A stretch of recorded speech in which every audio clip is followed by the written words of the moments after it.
मुली या मुलांपेक्षा समजूतदार असतात का असं विचारलं तर बरेच जण हो म्हणतात. तर काही जणांचं असं मत आहे की हे अजिबात खरं नाहीये. मुलं सुद्धा तितकीच समजूतदार असतात.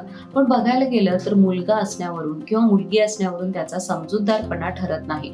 जेव्हा मुलं लहान असतात तेव्हा तुम्ही कोणत्या गोष्टीला प्राधान्य देताय यावर त्यांचे संस्कार घडत जातात. एखाद्या गोष्टीची काळजी घेणं, एखादी परिस्थिती व्यवस्थित समजून घेणं, या प्रकारचे संस्कार जर आपण लहान मुलांच्यावर केले तर निश्चितच मुलगा किंवा मुलगी दोन्ही या परिस्थितीत सारखे विचार करू लागतात आणि त्यानंतर समजूतदारपणा निश्चितच वाढू शकतो. काही गोष्टी या भावनिक असतात, तर या भावनिक गोष्टींमध्ये मुली ह्या नेहमी इमोशनल असतात आणि म्हणूनच त्या इमोशनली या सगळं हँडल करतात. तर मुलं ही फॅक्टफुल विचार करणारे असतात आणि म्हणूनच काही गोष्टींमध्ये ते डायरेक्ट विचार करून डायरेक्ट निर्णय सुद्धा घेतात.